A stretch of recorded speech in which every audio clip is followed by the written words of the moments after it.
The referee's a podcast with Jack and Kelly too. Scottish Championship match, they give us the show. Footy tales from the pitch, controversies they scratch. Every moment they'll itch, no call left to batch.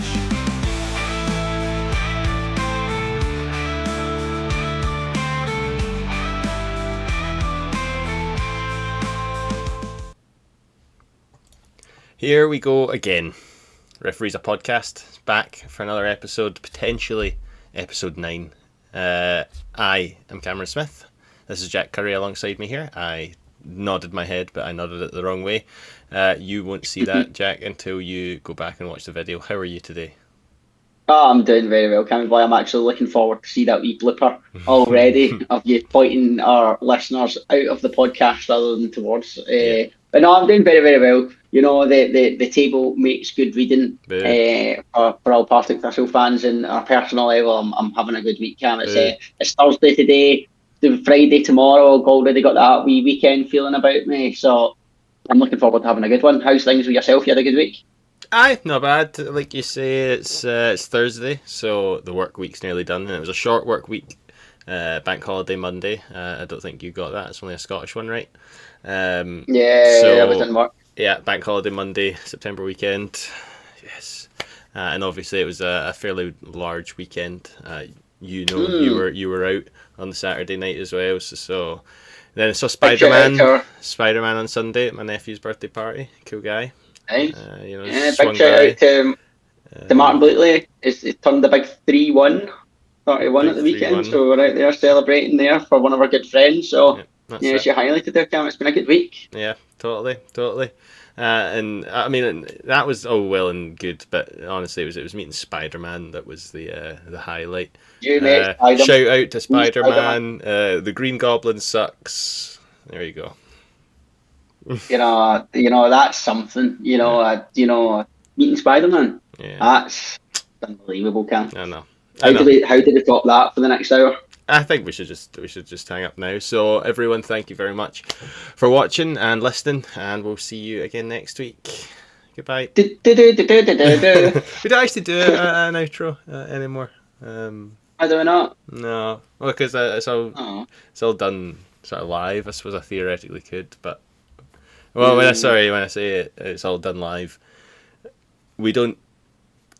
Post-production this in any capacity. I hit the stop recording button and then I take that file and I upload it straight away. There's no adding anything in later. There's no cuts. What you see is what happened. Yeah, live take in the one go, which is pretty interesting. So I think it's a unique style we've got here, Cam. That's it. Well, for ages, those one-shot movies were all the rage, like 1917. Never actually saw it, but apparently it was really good and interesting. So we are the podcast version of that. Exactly. 10 years time, anyone who does it live, I suppose. But yeah. But anyway, it has been a really interesting week actually. If we're going to actually talk about the football, I'd rather not, but I suppose we have to. You've been stalling for a reason, I think, there, Cam. Yeah. But we're not going to start on your misery quite yet. We'll go to the battle of Ayr v Airdrie, which feels like when you hear the two names, if somebody didn't know Scottish football, they would assume that that's some kind of derby, Ayr v Airdrie. You would think but obviously not. Yeah, you would. But 4-2 spiritual for derby. Scott Brown's side. The spiritual derby, but 4-2 for Scott Brown's side there at home. It seems like it was a really, really good game down there at Somerset, Cam. What was your sort of takeaways from it? I think it was a good day for the Ayr fans. I don't know, how much the Airdrie fans were enjoying it, looking at it. Obviously, Ayr were 4-1 up at half time, so I think by that point, some of the Airdrie fans are probably already considering whether it's time for the exit or not. The ones who stayed obviously got to enjoy a second half goal, but obviously little more than a consolation. I think we'd mentioned that Scott Brown has to turn it around some point soon, and if this is the start of that, then maybe we were incorrect, and he is actually the managerial mastermind that we have not been giving him the credit for. I mean, it's a strange one, isn't it, with Brown, because obviously he done well when he came in at the start, and then it's been so inconsistent for so long. For me, you still get a long way to go to kind of sort of prove he is going to take this Airside kind of meaningful places. Solid win at home against Airdrie. Interesting again, seeing the kind of sort of team line. You sort of maybe went for that kind of false nine, no obvious striker in the team. Kind of keeping Dowds, Oakley, etc. Thomas there, not obviously a striker, but another forward there, all on the bench. But to be fair to Airdrie, they'll be disappointed. Obviously, Cam conceding 4 goals away from home, but it kind of seems like it was a wee bit of a step up in terms of a bit more creativity from them than what we've seen so far under Danny Lennon, maybe sort of trying to go and play and take the game here a wee bit there. So there might be some crumbs of comfort for their fans, but I think the kind of glaring thing for Airdrie just now is the fact that they are bottom in the league. It's 8 games, it's no wins. They've conceded the second most amount of goals in the league. They've scored the second least amount of goals in the league.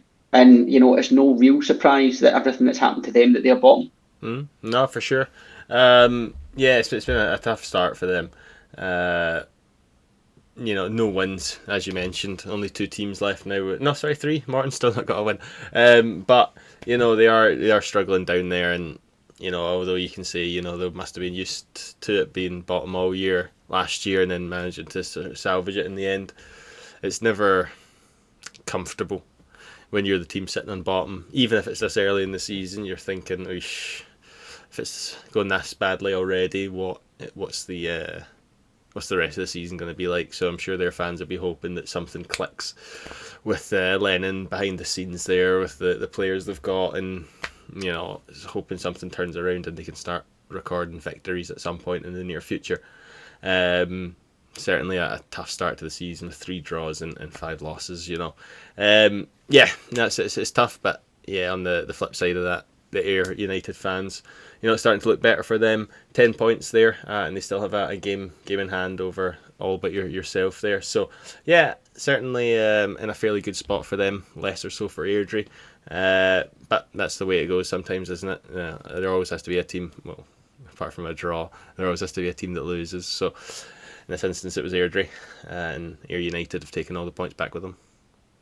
Yeah, definitely. I think you touched on a sort of important thing there, with Ayr United. It's interesting with the fact that it's back-to-back wins. They're only 2 wins in the league so far this season, but maybe we're kind of sort of overlooking the fact that, as you said there, Cam, they do have 10 points. They're sitting in 5th. They've only had 1 defeat. So, this could be the start of them turning it around, and if they went on a winning run, and they then have, 4 or 5 wins and 4 draws and 1 defeat, then the start of the season looks a whole lot different. So it's going to be about consistency here for Ayr United. We all know, I'm going to use your words, Cam, here to talk about Rafe. We all know that Ayr have a good team. They have good players. It's funny we don't say that much about Ayr, even though it has been true for a long time. We do mention it, but I think we much more so talk about Scott Brown taking them down.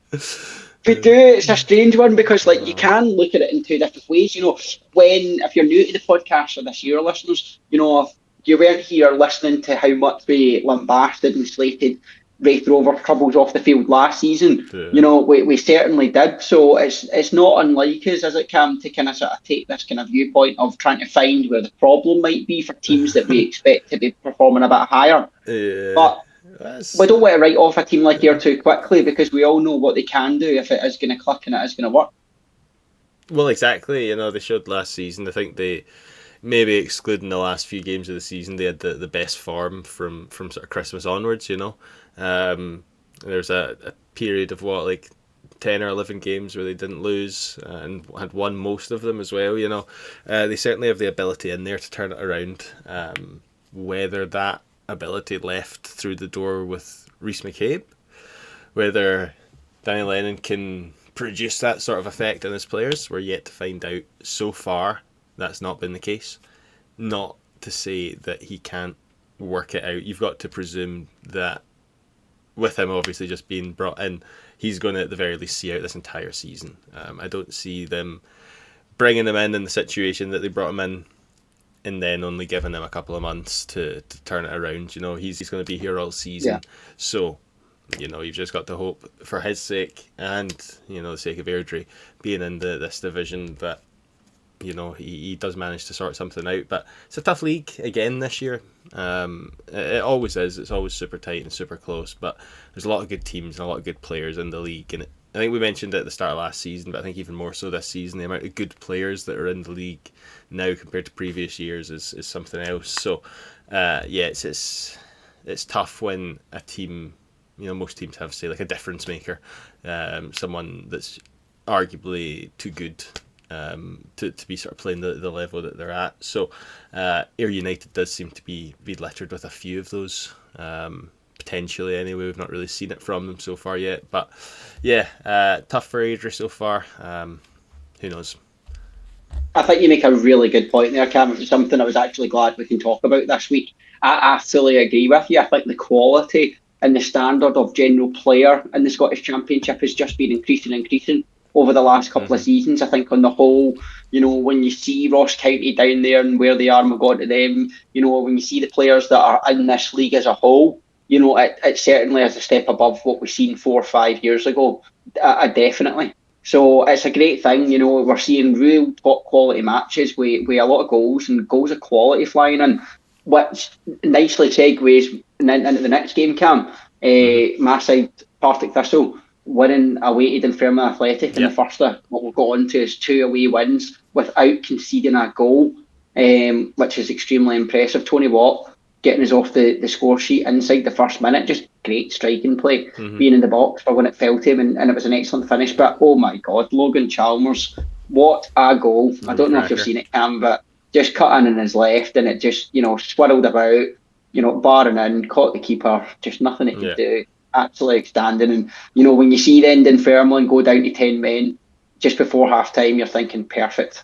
Just see the game out, Thistle. And that's exactly what they did. So absolutely outstanding away performance and away victory there for Thistle.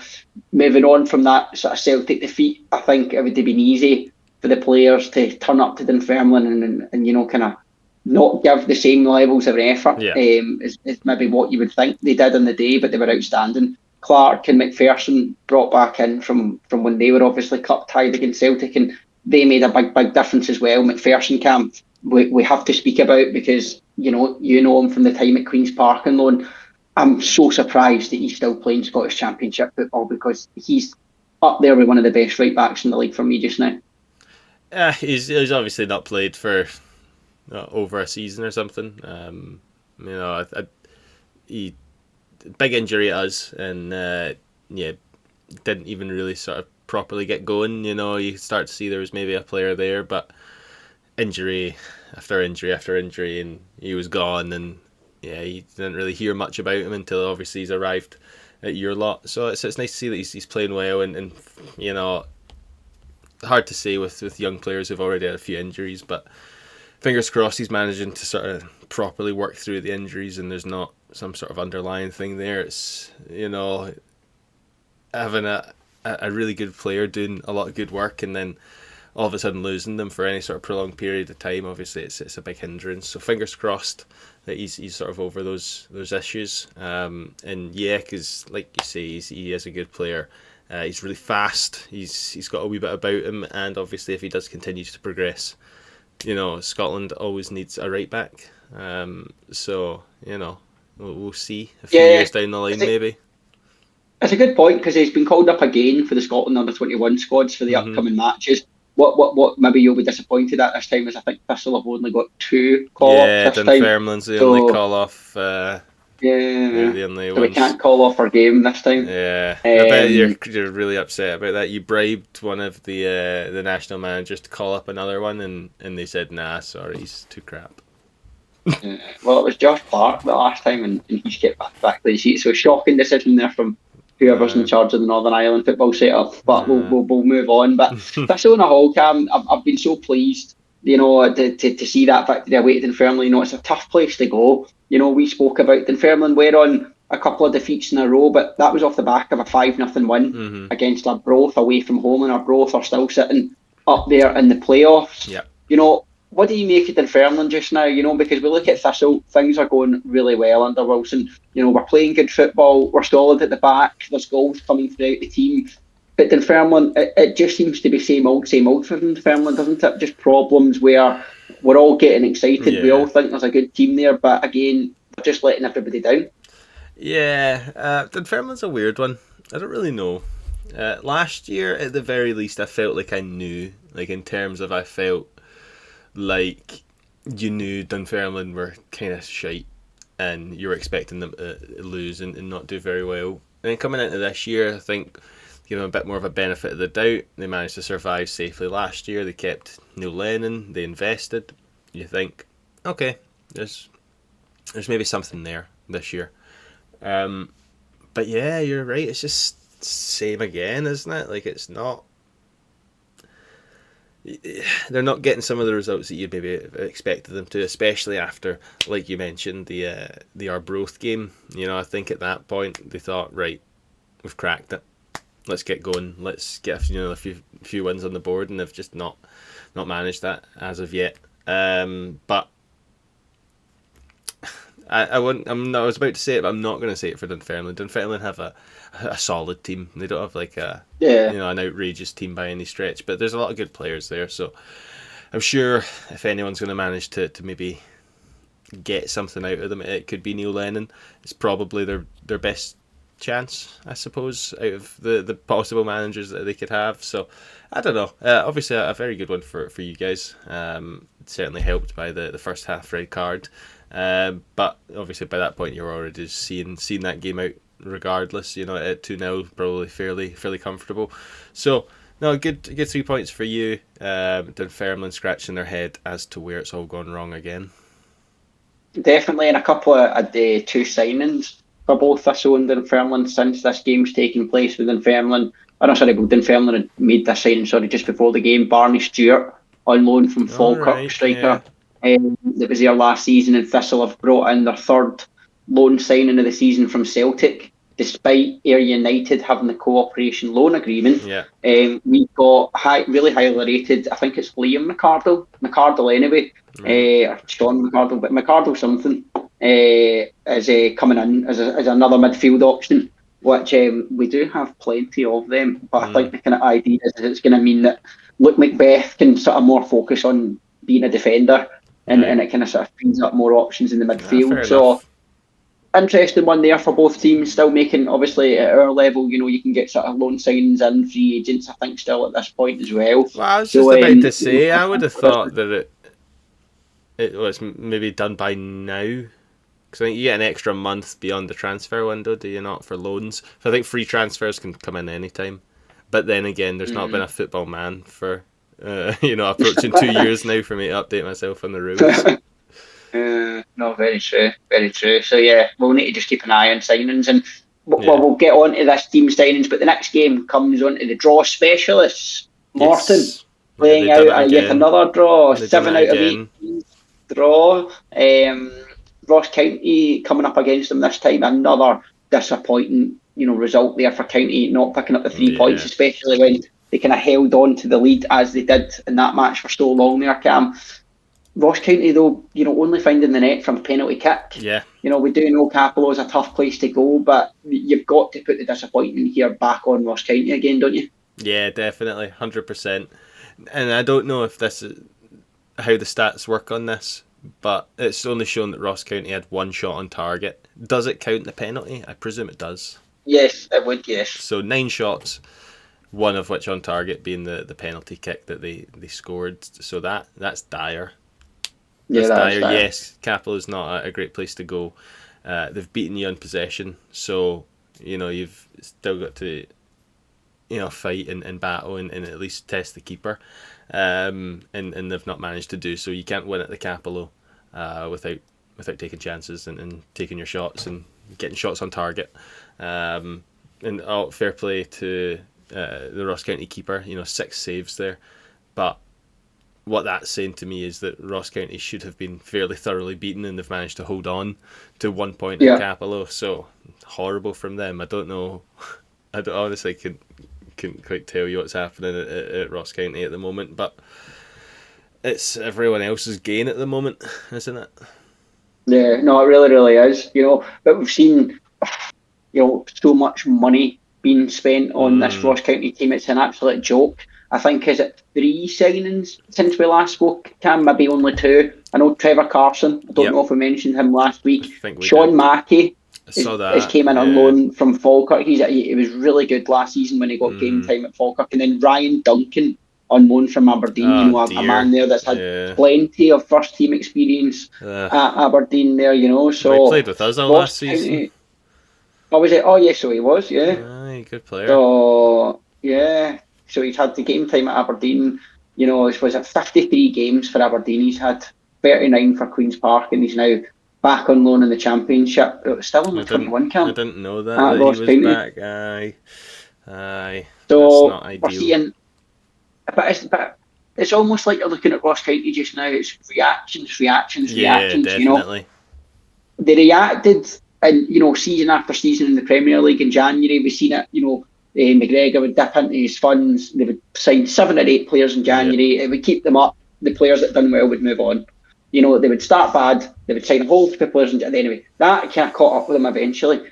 They're not going to get away with that in this league, are they? Because you're seeing already sides, say you're in a whole different world here, and you're not going to get away with, that kind of sort of nonsense. So if Ross County are going to get themselves out of this mess, it has to start soon. Yeah, they need to, instead of, say going out and adding more players to the problem, is make the players that he's got there work, at the very least in terms of starting to win some football games.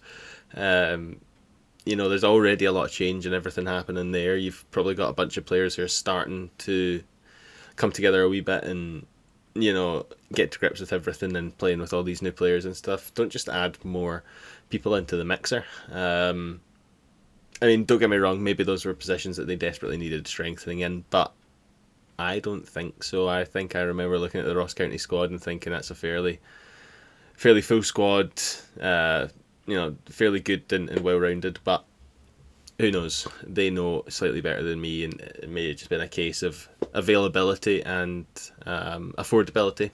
They could afford to do it. They have the space literally in their squad for registration. Why not? I suppose it could come in handy.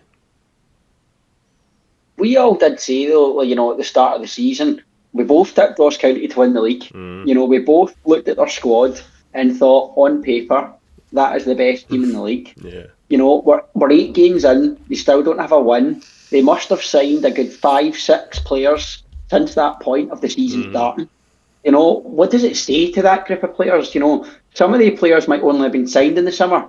They've already been kicked out of their position. I know. It's for me, it's just sending such a fractured message. It just seems like the group of players, there's no togetherness there at Ross County. And I think you've hit the nail on the head there, Cam. They're only adding to the problem just now. They might sign someone and it might magically all click into gear because they have Ryan Duncan on the wing. But to me, I think there's systematic problems here at Ross County, and there's something really wrong with the core of the squad. Yeah, I would agree with that. There's something amiss.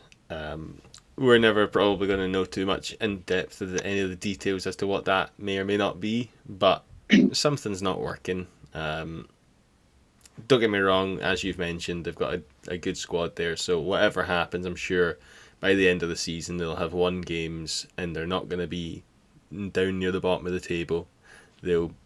I would still say probably push up towards in and around the playoff spots, but they're not going to be bottom half for the entire season. They've got enough quality in there that the turnaround is at some point.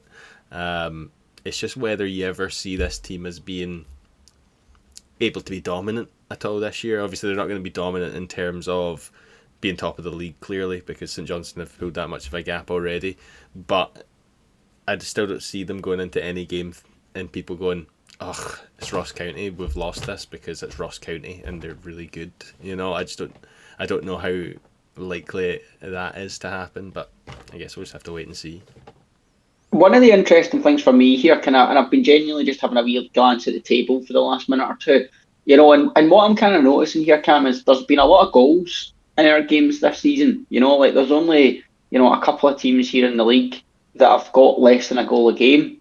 Ross County aren't one of those. They've 9 goals they've scored in 8 games. So you wouldn't necessarily say that scoring goals is a big problem because we've referenced this already. But you look at Arbroath, that sitting in fourth. Ross County have scored more goals than Arbroath. Yeah.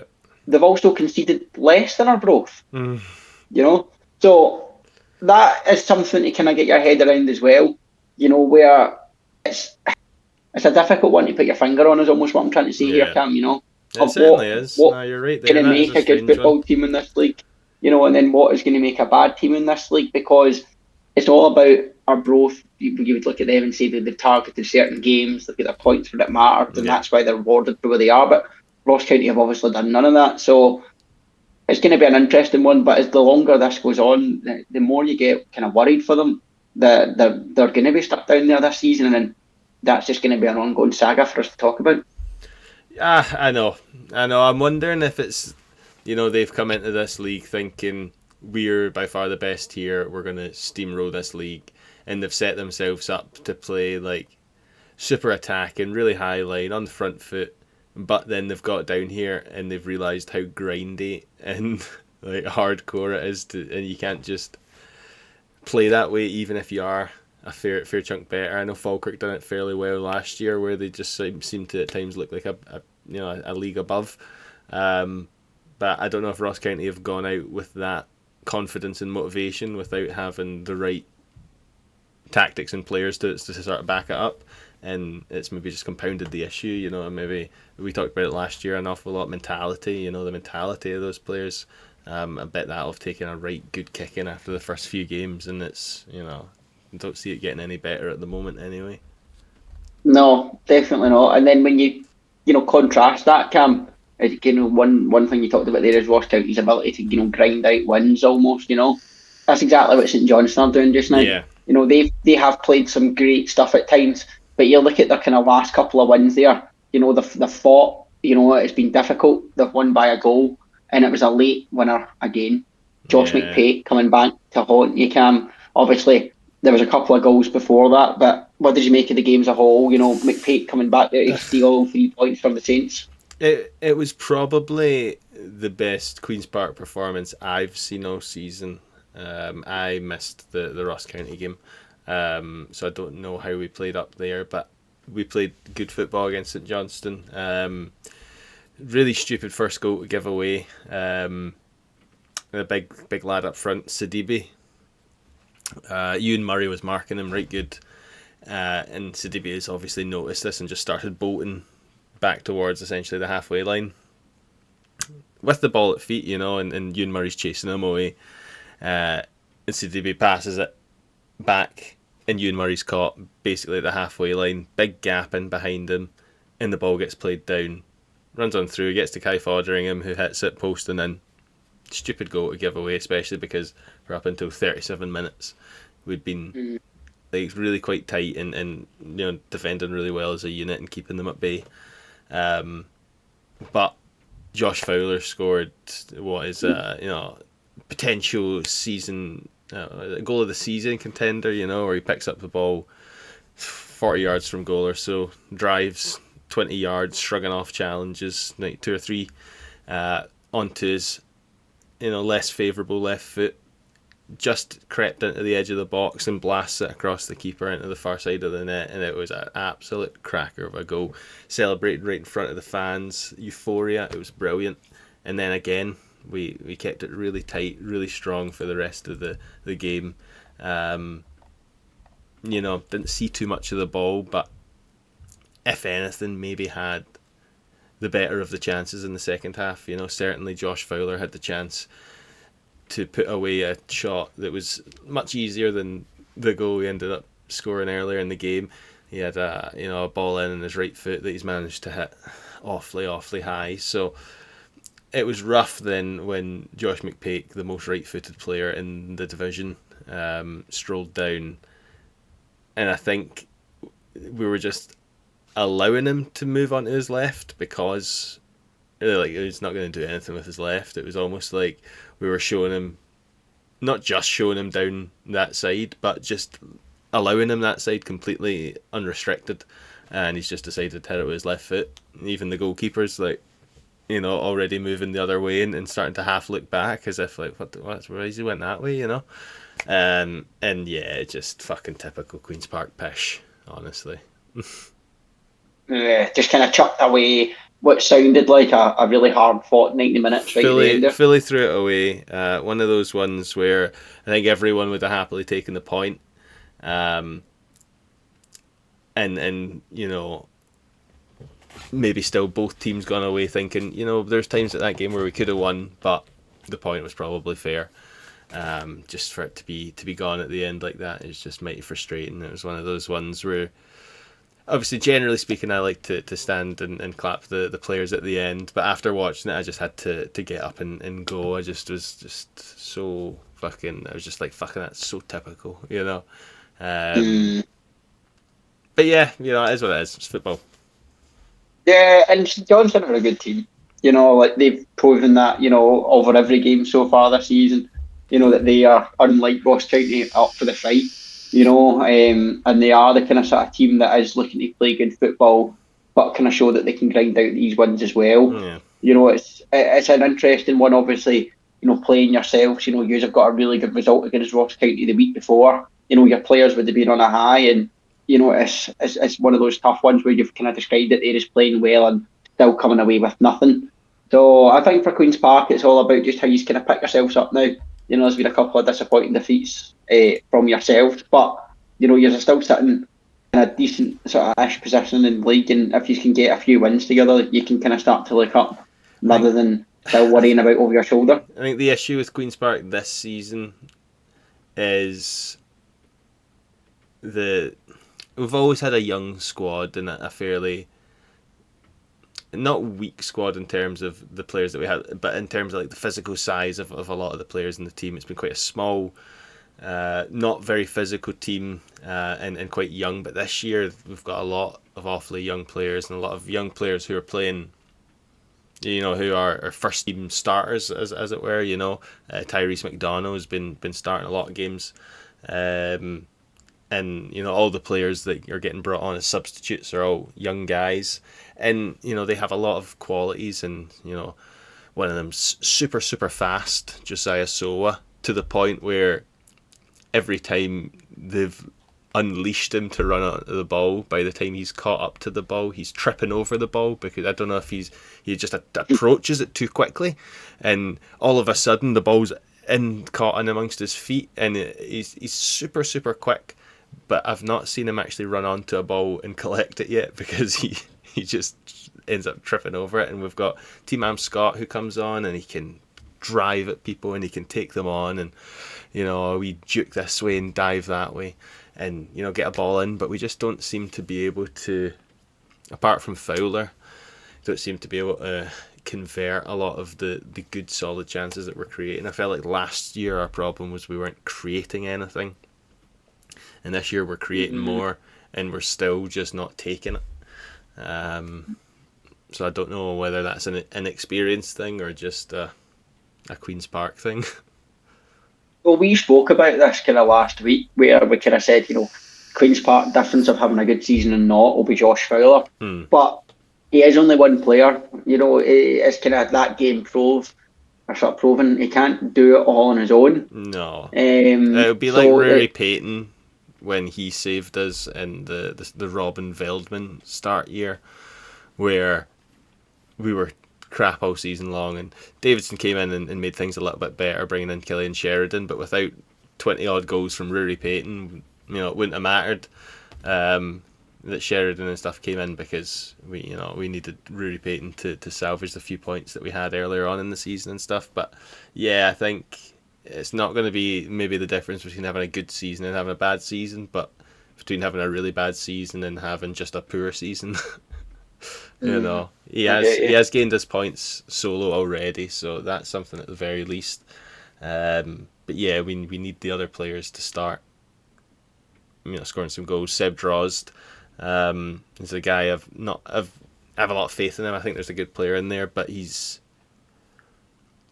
maybe not sunk a few shots that he could have done, and maybe not been as involved as I feel like he could have been. You know, he's got this ability to take on players, and again juke them and get in about them, but I don't know if sometimes he just makes the wrong decision, holds on to it a wee bit too long, or maybe decides to dribble into a bit of a congested area rather than maybe passing it off to someone in a bit more space. And I think there's a lot of players like that at the moment. They're maybe just holding on to it a little bit too long, maybe not making that pass to a player in a better position and trying to go themselves, sort of thing. So fingers crossed we can start to even it, iron out the little kinks in the armour at the moment, but we'll see. I think our big struggles, I was going to say our big struggles at the back, but there's a bit of a struggle all over the place.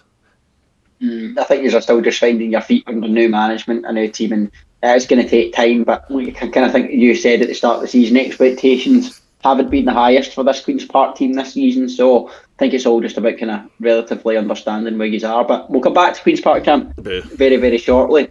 But one more game from Saturday, the full Saturday card, and it was up at Starks Park. Wraith Rovers with a comprehensive win against Arbroath, 3-0, all 3 goals coming in the second half. You know, Wraith Rovers have had a pretty good start to the season there, sitting up in third. You know, won half their games. They're sitting there with a nice positive goal difference. Do you think Barry Robson will be pleased just now, or do you think he'll still be wanting a wee bit more from his team? Nah, I think he'll be pleased. You know, they've not won every game, but they were never realistically expecting to, I don't think. I think they'll be pretty happy with where they're at now. You know, I don't think they even touched into the playoffs at all last year, did they? No, they just missed out despite their, you know, they went on that big unbeaten run at the end of the season and they still just missed out, which showed you how poor they were before. Exactly, and to be in the playoff places at the moment, you know, that's something in itself. To be able to do something 8 games into this season that they weren't able to do over the entirety of last season, you know, I think they'll be pleased at that. And, you know, 2 losses on the board, 2 draws, but 4 wins.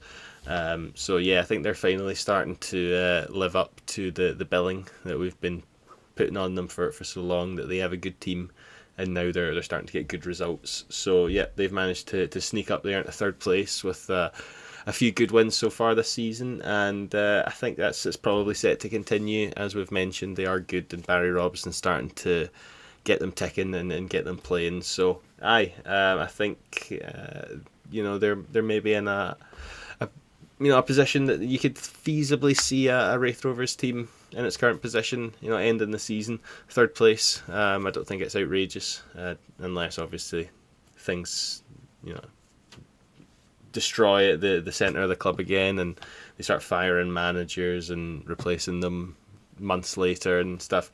Fingers crossed that's not the case for Mr. Robson there, but yeah, doing a great job so far, that's for sure.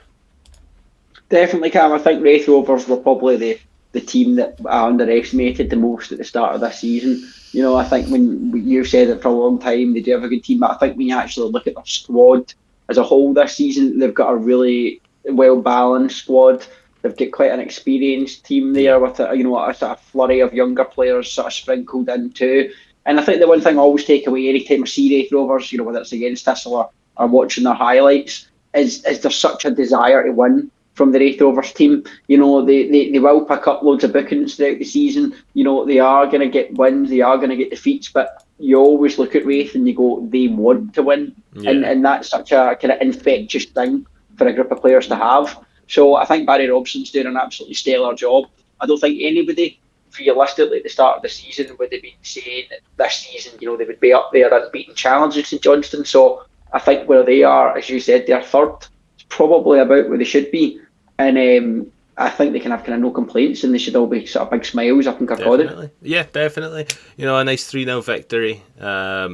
Yes, against a team that you'd maybe expect to beat at home, but still a 3-0 victory is a 3-0 victory, and in the Championship you don't get too many of them. So yeah, definitely a big positive for them. I'm sure they'll be taking that forward into the games this weekend, and you know, a wee bit of positive motivation is always going to be helpful. So yeah, I think they'll be pleased with that. Less or so for Arbroath, but as we've mentioned a few times already so far today, they are still sitting pretty in 4th place due to the good work they've done right at the start of the season. So you know, not all is lost for Arbroath so far, but I think you mentioned it just pre-podcast. I think we're maybe expecting Arbroath to tumble a little bit.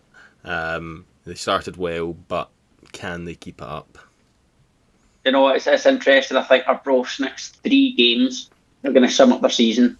Away to Thistle, at home to Queen's Park, and at home to St Johnstone. You know, it's a tough run of games there, you know, and it's going to be one where it'll sum up for me whether they're going to still be up in the top half or whether we'll see an Ayr, a Dunfermline, a Morton, a Queen's Park, even you dare say it, a Ross County start to pick up some form and overtake them. Yeah. So only time will tell. I in no way want to be critical of Arbroath. It's been an No, outstanding 100%. start. We all tipped them to finish near the bottom of the league or bottom of the league. You know, the part-time, they are doing absolutely fantastic and they should be, you know, appreciated for that just now. So I want Arbroath to almost prove me wrong, Cam. You know, I want Arbroath to have a good season and almost definitely. emulate what they done previously. But if I'm being honest, to see it happen, we'll need to wait and see. But one thing I'm upset talking about, Cam, was our game Ugh, playing each other for the shite. first time this season. And, you know, usually, you know, listeners and what viewers, I'm sure you'd imagine, you know, me and Cam would meet up, you know, on a Saturday lunchtime before Queen's Park Thistle, you know, would go out for a couple of drinks, you know, bite to eat, whatever, go to the game, meet up after it and have a right good kind of, you know, it doesn't matter what the score is, even though obviously Thistle usually win. And Jack, why did we not do that for this Queen's Park against Partick Thistle game? Was there some sort of reason why it wasn't on its original Saturday? Because we've got so many top quality players that feature at such an established international level, that we had to postpone the game so that they could play in this game so that we Pussied could out. win. Pussied out, that's it. You're cheating and using cheating tactics to push off games. We probably got injuries in that time for players that we would have had, and I can't think. Oh well, see, to be fair, Ewan Murray couldn't play last night because of injury. He was on the bench, but he couldn't. He wasn't really able to come Paddy on. Redden was out for us, and he played on the Saturday. He was injured, so Nah, he was. didn't help us either. He's done. He's finished. What I was going to say, right? So obviously, But Ewan Tony Murray's Watt, our captain. You guys have used your classic Partick Thistle ways here to postpone the game, break our captain's leg the day before, and it's not very nice. where we came away with the 3 points, didn't we? Yeah, because of poor defending for the one and only fucking. I must say, I do praise him as a goalkeeper, but I thought Ferry should have kept that out for me. Yeah, Like, it was a good. I thought it was a good header by Watt. Like, I was buzzing that it went in, but when I seen it, I thought, "Oof, the save for Ferry should have made that save." No, watched it back. The angle that I saw, yes, it looked like he could have done more, but there was an awful lot of players in the way to really see exactly what happened. Obviously, being the goal far away from where we sit, sort of thing. So, it just looked like a shambles for the whole thing, and we as a whole for the entirety of the game were beyond poor. It was to go from what I had seen as the best performance of the year to the by far and away the worst performance I've seen from us for a really long time. Maybe even going back to when we were just really struggling to even work out the system under Veldman. The performance last night was just dire, absolutely dire. I mean, obviously, I only could watch it on the stream. Yeah, Tuesday. Obviously, I watched it on the stream, and I thought, I almost can't really disagree. Obviously, you watch Queen's Park week in, week out, and you didn't really play that great. I think from a Thistle perspective, I thought we controlled the game really well. I thought we looked pretty solid just as a team, and it kind of felt as though we were very rarely troubled. I don't really know if Clark had a save to make, Cam. We didn't have a shot on target, so no. Well, that kind of answers that. And I just never really felt. I was going to say, I just feel as though in all the other games in the previous seasons, even if we've won against Queen's Park, he's always give us a really good game. And you always have really, strong moments in a match, and you fling a lot of players forward, and you get that fight and grit and determination. But there was none of that on Tuesday night. The one thing that I will say didn't help is it was probably the most start-stop game of football I've ever encountered in my entire life. Was it 33 fouls committed across the two teams? 7 bookings in the game. To the point where it was only a few minutes, it felt like, between fouls, sort of up and down the pitch, and it never got going, Ferry did have a couple of saves, but I think one of them was quite good and required, but I don't really remember too much of the else, and obviously it's only been 1-0 in the end, but yeah, it was not a good game of football, and a Tuesday night, under the lights, usually, not too bad, but yeah, it was just, from our perspective, it was gash, and not an exciting game, very start-stop, and a really poor performance on our side. And I desperately expect to see something better on Saturday, but I know in my heart that it's probably not the case. Going back to a mentality sort of thing, don't know if the losing to St Johnstone knocked them that hard that they couldn't even perform against Partick Thistle. I don't know if it's maybe that extreme. It was quite a changed team. We didn't have our captain because you guys went to his house and put poison in his food. So what can you do? Disappointing one for yourselves, obviously. Waiting for us, it's 5 wins in a row now in the league, which is just absolutely outstanding. From where Thistle have came from, after just a couple of games, Cam, a 5-1 defeat against St Johnstone and a draw at home against Morton. It wasn't the best start in the world, and we're now in a position where, as you've touched upon, we've got a game in hand over everybody else. That's at home against Ayr. Yep. We've already beaten Ayr at home this season, so that can easily be achieved again. So it's going to be a really interesting one, Cam. It's a difficult one for Thistle just now because there were no expectations realistically coming into the season. Then we had the highs of the League Cup campaign, a bit of reality with the start to the league, and now we're back up on this high again.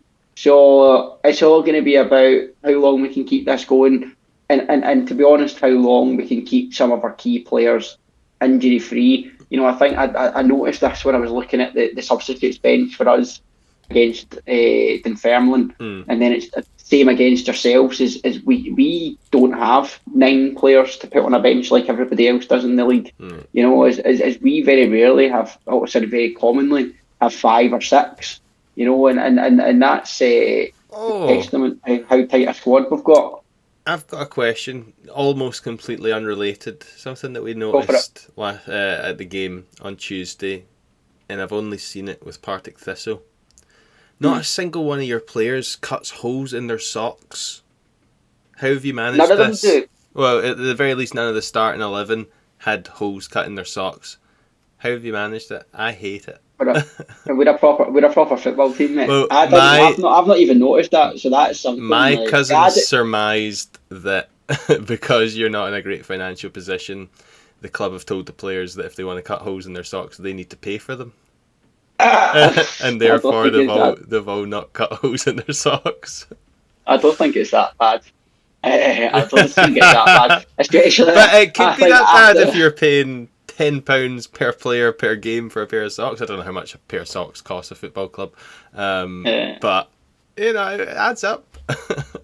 It does add up, but I think if that was the case, then we'd be seeing that enforced at a lot more clubs across Scotland. Well, exactly. That's what we were saying. Maybe it should be the case. So I was hoping to find out the answer. Yeah, I don't know the answer. This is the first that's been brought to my attention. I don't even know the science behind the holes cutting in the socks.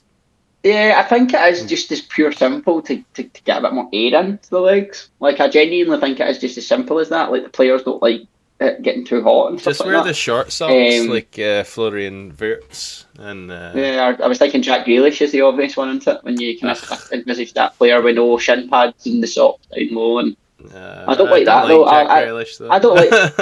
I don't mind Grealish. I liked him until he went to Man City and sold out. Yeah, but where is he now? He's away from City. Is he Everton? I thought he was away. But, this isn't the podcast for this. That's what we talk about on our English Premier League podcast. Oh yes, absolutely. But what I was going to say is I don't like the whole no shin pads look. I just think it gives me the fear. My thing is you should be forced to wear actual shin pads, because if you get injured because you're not wearing proper shin pads, then the club's still paying your wages, and you're sitting there not Yeah. able to play because you weren't wearing the proper protective equipment. I think you should wear actual shin pads. They don't need to be fucking. They're not like the shin pads of old, like shin pads when we No. were kids, and it's like, almost the size of an entire extra shin on top of your shin. That was a whole leg, basically, Right, you were putting it's- in there yourself. the shin pads you get nowadays are pretty low profile anyway, and they're much stronger and made of, especially the ones that football carbon players fibre can and get. stuff like that. Yeah, Yeah. just put on some actual protective stuff there. I know it's maybe not the most comfortable, and you're probably hot and sweaty. It's for your protection and for the benefit of the club. So wear your shin pads, guys, and stop cutting holes in your socks. Point and rant for the day, Cam. I think that's Yes. been very well weighed there. I Good. love that. I agree Right. with you. Right. Let's. I agree with you. We've looked at the past for a while now. Now let's Yes. look to the future. We've got games We're coming up always this looking weekend. forward. No Friday And they're all game. Saturday again. Yeah, all Saturday games. We've got no Friday What's game going on, this week. DBC? No Friday game next week. Come on. I But know, give us a start. I thought we had 33 games this season. Whatever it is, this is a disgrace. it's an outrage. That's what it is. This is an outrage. It's an outrage. Right, so starting off, what I would say has all the promises of being just a dire game of football, Airdrie against Martin. How long do we keep tipping Morton to draw for? The rest of the season, I think. I think we have to. I mean, this Nice. just get draw written all over it, surely, doesn't it? Oh, yeah. I You know. know, 16 games between them, no wins. So, if you're looking for exciting stuff, you wouldn't bank on it happening down at the Excelsior, would you? No, The definitely Albert not. Bartlett or whatever it's Definitely called. not. I know we were saying Airdrie have to turn it around and stuff, but Martin's not the team that you plan a turnaround starting with, do you? That's a team that if you're No. not playing in great form, you know that it's going to be 1 each or 0-0. So Going to be tough, isn't it? yeah, I think even if I had nothing else to do on Saturday, I would not be going to that game. No, I agree. No. I agree. So we'll move on swiftly. That's And Airdrie fans, if you disagree, feel free to keep them comments to yourself. Imagine it's like 5-4 or something, it would be great. But we'll no, be eating our words. that's it. Are you going to Fife? You take on Dunfermline away? Unfortunately, I'll go. You driving, supporters bus, public transport? Either I'll drive or me, my cousin, and my brother usually go to all the games. My brother's not going, so I won't be getting a lift with him. But depending on, I would probably maybe pick up my cousin because I'm going past him, I think. So I don't know. I'll probably end up driving to Dunfermline. Yeah. And what's your expectations? Dunfermline, 3 defeats in a row. I feel as though they've had quite a lot of home games recently. They're back at home again. What do you make of taking on Dunfermline in their home patch where they're going to be a bit of a wounded animal? I feel like last year we had a pretty good record against Dunfermline in general, but I don't know that we lost at their place. I know certainly at the end of the season we drew 0-0 there. I think we beat them earlier on in the season. I think you won away there, I yeah. don't think we've been too bad with Dunfermline, so it's not so much the location. I'm just going based on our last performance, and with it being a midweek as well, I don't know. I think we'll struggle. I think we'll have a tough time of it. Fingers crossed that that's not the case, and maybe Josh Fowler gets a wee hat trick, and all's well. But yeah, again, that's another one that to me just has all the hallmarkings of a game that I'm going to drive away from disappointed. Yeah, I'll be waiting for your message coming in shortly before full time of disappointment and anger. But hopefully not. Hopefully not, Cam. Anything can happen up a game at East End Park. So it's true. No, we'll it's true. see. And, I still like to go and shout, yes, go Queen's Park and fuck you, ref, and all that sort of stuff. So I'll go, I was going to say I'll have a nice pie, but they have fucking Brady's. And I heard, right, this is a good thing. I've heard that they've changed suppliers and there's been a lot of criticism from Dunfermline. And that apparently locals saying they've ditched the local bakery. Yes. And they've went for a different supplier and they're up in roar. So Cam, you'll need to report back I did hear on that. your verdict Yeah. of whether you think it's a good decision. Dunfermline fans, we do want to hear about this because we love the conversation of pies. We do, And yeah. let us know what your thoughts on the Dunfermline Brady / pie situation is. Piegate. Is it good? Is The it bad? Bradygate. Bridegate, we will read out all the comments and investigate ourselves firsthand. Cam, you can let me Perfect. know about Bridegate on Good. the podcast I'll do next that. week. I'll do that. I'm looking forward to it now. Right, next up is your Excellent. lot, home to our bros. Yeah. Give me your I thoughts, mean, brief thoughts for the time is ticking. don't want to be too blasé about it, but I feel as though this is one that we definitely should win at home. You know, we need to keep. We need to be the team that takes the title to St Johnstone this season. You Yeah. know, we need to make it uncomfortable for them. In a game like Arbroath at home, you can have no excuses for a slip up. Seasons gone by, though, this is the type of game that Thistle do slip up in, though. You know, I've seen it before. But I'm very optimistic just now. We're playing well, Cam. We've got goals coming from all over the pitch. It should be a nice victory. We'll wait and see. Yeah, I can't really see there being much else other than a part of this is a victory in that one. But stranger things have happened. But you guys are strong at home. Arbroath, obviously, as we mentioned, we're thinking they're going to start to tumble soon. So, yeah, it could be another tough game for them. And what about Ross County? They do not have good home form. If I was a betting man, I'd maybe put money on 2-1 Wraith Rovers for that game there, because they've lost 2-1 at home a good few times. Yeah, okay, this is going to be such a fascinating game. Wraith Rovers are playing well. We've bigged them up quite rightly so. Yeah. We've put Ross County down, but we all do know that there's a team in there somewhere. It's set to be a fantastic game up there in Dingwall. You know, this is one of these games for me, Cam, where you look at Ross County, they've got Wraith at home and then St Johnstone away. You know, they come out of that still in a mess. Then they are they are not having a good season. We can say that for certain. So this is almost make or break now for me for Ross County over the next 2 weeks. Yeah, this will potentially get to the point of determining whether they even have in them to have a push towards the playoffs, or whether they're just going to languish mid-table-ish or worse for the rest of the season. So yeah, big game, and obviously Wraith Rovers want to show that they are, they should be in the position that they are in the league or better. So they'll be looking to go and do what so many teams have done and beat Ross County in Dingwall on Saturday. So yeah, I'll be definitely keeping tabs on that one and keeping up with the score coming in. One that could be more exciting based on that slight bump of form for Ayr United. A big game away to St Johnstone. St Johnstone maybe looking a little bit weaker in recent weeks, and Ayr United obviously looking a wee bit stronger. Is there a chance of an upset there?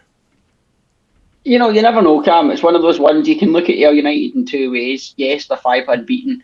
Yes, they've got back-to-back wins, but they are playing a really good St Johnstone side in St Johnstone's home ground, where they've been pretty flawless so far this season. So I'm agreeing. It's going to be an interesting game. There could be an upset, but you do have to say that St Johnstone will go into the game favourites. But again, this is a sort of game that for Ayr, where we spoke about with Wraith, as you said there, if Wraith want to go up a notch this season, they need to beat County away. Yeah. And if Ayr want to go up a notch again this season, they need to be at least getting a draw out of St Johnstone away of where they are in the league this season. So the bottom 2 games there, Cam, they're going to be really, really worth keeping an eye on this weekend. 100%. Yeah, certainly games to watch. It's one of those things that if there was no sort of 3 p.m. blackout and you could get all the games that you wanted on TV, those would be games I'd be highlighting to watch if I wasn't already obviously watching the Queen's Park game. But yeah, no, I think it's nice in a way that all the games are Saturday at 3 o'clock, because you can sort of keep up with it live and see how it changes things, and there's always that wee bit of excitement when you see a score line pop up that you weren't expecting, like Arbroath 4, Partick Thistle 0, and something like that. So yeah, I'll be keeping a close eye on the games on Saturday. But this just sort of takes us on to the final bit, doesn't it? Yeah, I'm sure this is everybody's favourite bit, where we get to embarrass ourselves with our predictions, Cam. And it's one final time to look back, because you're going to enlighten me on how rubbish I was over the last week's predictions. No, you're pretty good, actually. You're pretty good. No correct results, but a fair amount of no correct score lines, but a fair few correct results. Airdrie, we both chose 2-1, 4-2 in the end. What I actually meant was 2-1 times 2. but you Oh, know, did you? Yeah. you know, it just messed up.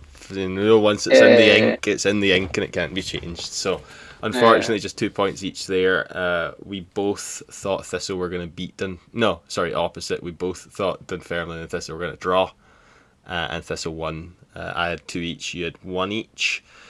I thought Morton was going to beat Ross County. You did not. You had it in for a 0-0. Unfortunately, obviously, it was a 1-1 draw, so you just got the 2 points there. We both had St Johnstone to beat Queen's Park 3-1, obviously just 2-1 in the end. And then we both had Wraith to beat Arbroath. I had 2-0, but you had 5-1. So 2 points, 8 total for you, 6 for me. We have the Thistle game in now as well. You got 2 points for that game, being that you correctly said that they were going to win. You just said it was going to be 4-3 instead of 1-0. In that week, you also had another correct scoreline earlier on, Morton against Wraith. You had correctly said back in game week 5 that Wraith were going to win that one. I had a draw, so that's 2 points for you, and I just got 2 points total for that week. So you got 4 and I got 2. Sorry, that was very confusing for everyone listening. I can see it all here and it makes perfect sense to me, but I know I just barreled through that.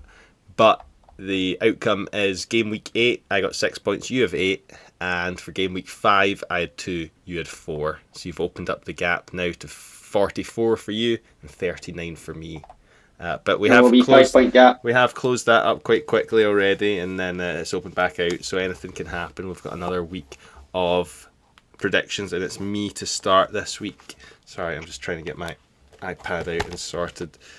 You probably don't notice anything because you can't see me, Jack, but everyone else No, I can. cannot. And I was struggling away there. So, first one up, Airdrie against Morton, and it can't be anything else. Can't. 0-0. 0-0. See, I'm not going to say 0-0 because the 0-0 draw let me down last time. Yeah. So I'm going to go 1 each. I did say it had to be 0-0 or 1 each, so I'm glad you listened to the rules. Unfortunately, I don't have the faith going to Dunfermline, so I'm going to say 2-1 Dunfermline. Yeah, I think this is a really tricky one. I'm going to go slightly more favourable to you just because I just think Dunfermline are so all over the place just now. I'm going to say 2-2. 2-2. Fair enough, not too bad. Partick Thistle against Arbroath. I'm going to go 3-0 Partick Thistle. I'm going to go 4-0. 4-0. There we go. That would be a not one bad one for you there. County against Wraith. I'm going to go 2-1 Wraith. Yeah, you did say that earlier on, and this is where I'm back to. I really don't know, Cam. I really don't know. I know I need to make a quick decision here, but I can see a result going either way. I'm gonna say I'll go the other way. No, I'm not. I'm gonna go 1 each. Okay, nearly put it into the ink. It was nearly in. 1 each there. Okay, so a wee bit different, but still not giving County that benefit of the doubt that you nearly chose. And St Johnstone against Ayr, I am gonna go. I'm gonna go for a St Johnstone victory, and I'm gonna go.